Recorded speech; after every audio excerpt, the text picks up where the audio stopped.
The cage clearly had no bait, but this lobster still crawled in on its own. It let the fisherman catch it on purpose. After it was sent to the seafood market, a local chef happened to buy this lobster, but while preparing it, he found some unknown liquid leaking from the bottom. The chef flipped the lobster over to check it out, but the next second,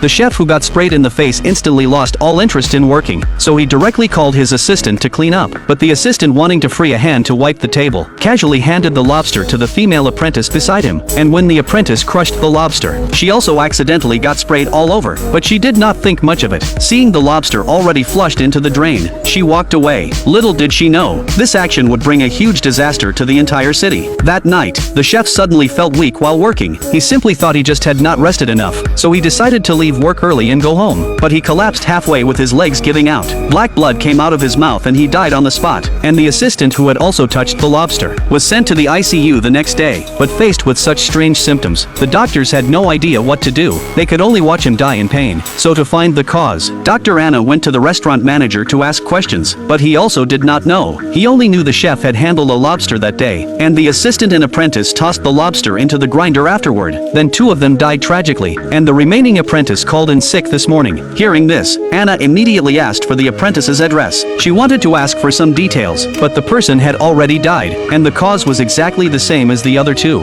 So it was clear, the cause had to be the lobster. Anna immediately took the dead assistant's blood, dripped it on a slide, then cut her finger, and mixed her own blood with it. Under the microscope, she found the assistant's blood was full of marine vibrio bacteria, constantly eating away at blood cells. The speed was so fast, even Anna felt a chill. But more than that, she felt confused, because the human body naturally has immunity to Vibrio, and based on past records, there are no Vibrio bacteria in the ocean that can kill humans. But this strain was extremely strange. It could evade white blood cell attacks, and when mixed with human blood it produced toxins. Anna was glad she found it in time. Otherwise, if it spread, the consequences would be unimaginable. But she never expected. At a car wash somewhere in the city, a male worker already showed full body weakness. Then he vomited black blood, collapsed on the floor in pain, and more patients began to appear. But the strange thing was, none of these people had eaten any seafood before getting sick. Just when the assistant was overwhelmed, Anna suddenly remembered. The restaurant manager said the lobster was dumped into the grinder, so the bacteria likely entered the city's water system through the sewers. The assistant's face froze, because during just a short phone call, the number of patients had nearly doubled. So after extracting water from the car wash to confirm the transmission route, Anna immediately contacted the French CDC. She advised them to warn the public to boil their water, and temporarily halt all coastal fishing nationwide. But this move would greatly impact the economy, and since no other seafood had shown the same issue, the higher-ups did not believe the fishing industry would expand the bacteria's spread, so they rejected Anna's proposal. But what they never imagined was, on the South African coast across from France, an even stranger biological invasion was happening. A once empty beach, suddenly filled with millions of pink crabs. The boyfriend saw things were bad,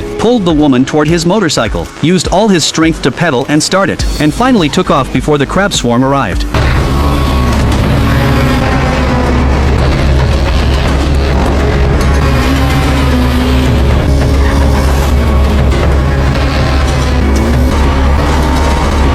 But the crab swarm had already surrounded the whole town. The boyfriend, while dodging, lost control of the motorcycle. Both of them crashed to the ground, delivering first blood and a double kill. And in just that moment, the crab swarm already covered the entire town, so many that it stretched beyond sight. And similar events happened in multiple places worldwide. After seeing the news, Anna felt everything was too much of a coincidence. First lobsters, then crabs, and both carrying deadly viruses. So the next day, she had some crab samples brought from the outbreak area. She used a saw to open the crab's abdomen, took some fluid from inside, then mixed it with human blood. Under the microscope, Anna was shocked. The bacteria inside the crab was identical to the lobsters, and these crabs had no eyes, so they must live in the deep sea, which theoretically means they cannot survive on land, let alone attack humans. Anna could not figure it out, until her assistant casually mentioned the story in Exodus, where God sent plagues to save the Israelites. In short, it was heaven punishing humans for polluting the ocean. Anna first took it as a joke, but as the saying goes, when science cannot explain something, it becomes metaphysics. Anna thought about it more and more and found it reasonable. There are no gods in the sky, but that does not mean there are no intelligent beings in the ocean. Humans can train dogs to manage other animals, so ocean beings could do the same. But this idea had no scientific basis. The government would not take it seriously.